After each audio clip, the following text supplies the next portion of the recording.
Welcome back to the ETBU Coaches Show. You already know who I am, Mark T. Robinson, with head men's basketball coach Brandon Curran. And coach, I always look forward to these days talking to you here. Love to get the insides and just kind of, talk basketball.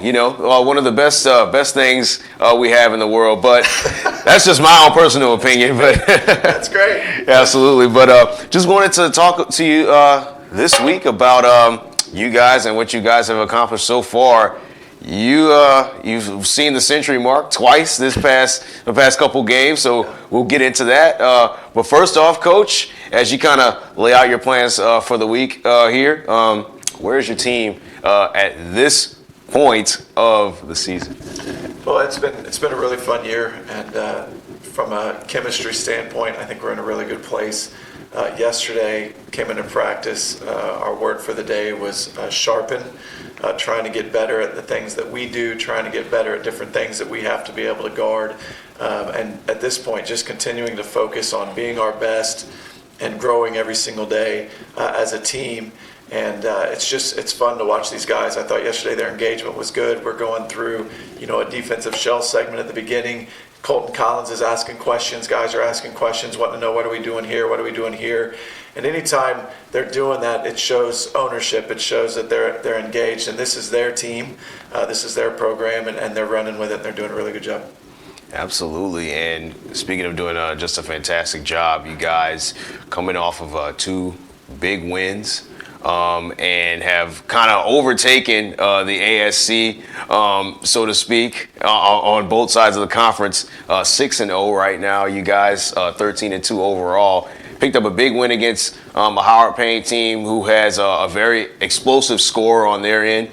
Finished that game 104-79. But just kind of talk about one of the things I was interested in looking at with your team is the fact that a guy who comes in on Howard Payne's side, averaging a little over 25 a game over the last few, scored 44 at one point during the season. So how were you guys able to kind of, you contained him to about 22, which he still got over 20, but you guys did a fantastic job. How are you guys able to execute that part of the game plan? Well, Jace McGez is the player you're talking about. He's a really good player, and we just tried to let the guys know what it is that he does, and he can score at all three levels. He shoots a three, he can get to the rim, he's got good size.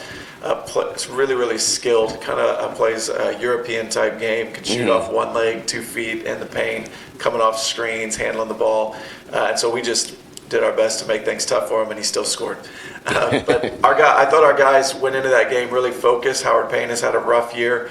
They came into the game only having one game. And I think that it's a natural tendency for guys to start to look past a team that's struggling like that. And I was most impressed with our guys were locked in and just trying to do what we do and do it well. And we were able to get a pretty big lead in the first half, and then we're able to play everybody on the roster significant minutes and get good experience for younger guys and guys that haven't played as much. And as you can see, they did really well. We're able to extend the game, get it up over a 30-point lead, and then hold on and close it out at the end.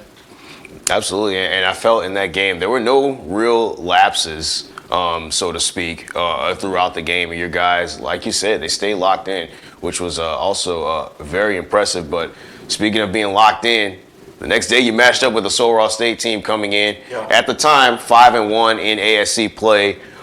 Just an overall very tough, very mentally tough team. Very challenging to have to guard on both, have to guard and have to kind of score against. So just kind of talk about, whenever you match up with Sul Ross State, what is the important thing that your team has to really focus on or be mindful of when matching up against the Lobos?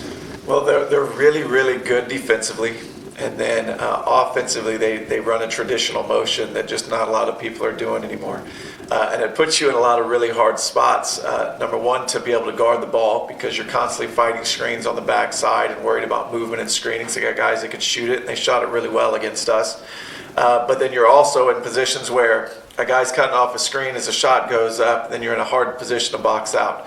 And so they do a lot of things unique like that offensively. So just preparation to defend them is difficult.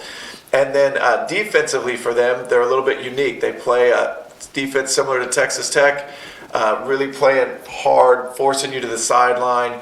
And in the past, we haven't done a very good job of getting the ball moving against them. We've kind of tried to play bully ball where we're just going to take the lane and get downhill and get to the rim and try to power it through. And I thought what we did really well this time was share the ball. Draw help, make the pass, make the extra pass, drive again, make the pass, make the extra pass. Guys played extremely unselfishly, got good looks, and were able to knock them down. Absolutely, and that's one of the things I also noticed in that game also is that it looked a little bit more fluent than in the past, I want to say 4 or 5 matchups you guys had against the team where it was kind of a grind, where, it was back and forth, kind of like a tug of war, like you said. They really putting pressure on you physically, where you want to kind of just pound it and try and take it off the dribble, but you guys, great job sharing the ball. I believe you guys had 20 assists in the game, and just kind of talk about, one of the things that kind of goes through my mind whenever you guys match up against Sul Ross State, I always go back to kind of that championship tournament where, you guys were so close there. It was a back and forth type of game. Is that something that you kind of have in the back of your mind as you're matching up with this team? It wasn't in the back of our minds. We actually watched film on it. Oh, wow, okay. So a lot of their guys are the same. A lot of our guys were freshmen and sophomores at that time playing in that game. And there were a lot of good examples there of how we did that, of how we on first penetration tried to get to the rim and finish through a lot of traffic. They do a really good job of rotating over. We never really got them in scramble situations. And so we watched that. We watched our spacing and our movement. And then I think we were able to do a much better job this time of sharing the ball. And you look back, like you said, every matchup with them has been a grind. It's been, in the 60s or 70 to 60 something. I think the highest score we had at any point. They won here 2 years ago, 82 to 80.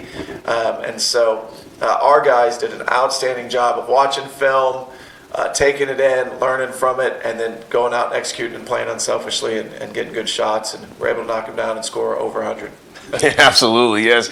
102 to 85. And I didn't even realize that you guys ended up winning that game by 17 until the end of the game, and I'm looking up at the scoreboard. It did not. Absolutely. It was a good game. Absolutely. And you guys, one of the important things, too, is that in this kind of 2-game stretch, you were able to rest certain guys. You were able to rest some of your stars in between, Howard Payne and Sul Ross, which is important as you guys are coming up to a stretch where we just kind of talked about it before the show here. 5 on the road, 5 at home. So it's going to be a tough stretch for you guys. So how important was it to kind of get that rest for some of your starters during that time as you guys are about to hit, the home stretch of conference play?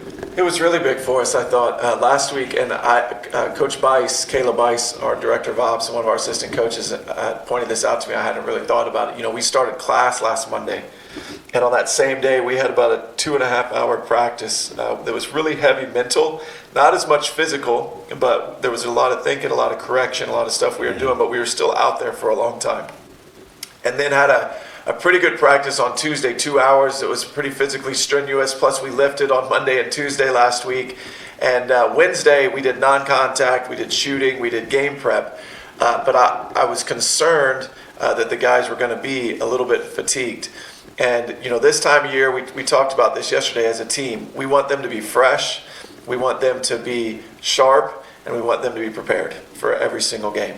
And so last week I was a little bit concerned about that, and so it was really nice. I think our, Robbie Dooley, I think, played 14 minutes in that first game on Thursday, and Landon Brown got to rest, and Jay did a great job leading the team from the point guard position that game.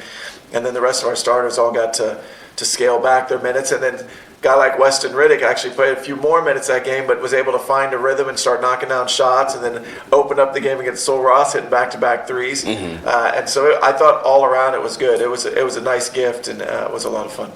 Absolutely, and I was just saying, I was talking to actually one of our athletic trainers, Michael Van Gilder, just talking to him about how, I can only imagine what kind of treatment our players have to go through, because I played pickup this past weekend and haven't played in a while, and that's stressful. And I came home, I felt like I was about 40 years old. I hope our guys are in a lot better condition than you are. Yeah, that's what I was going to say. I think they recover a lot faster. Yeah, I was going to say, it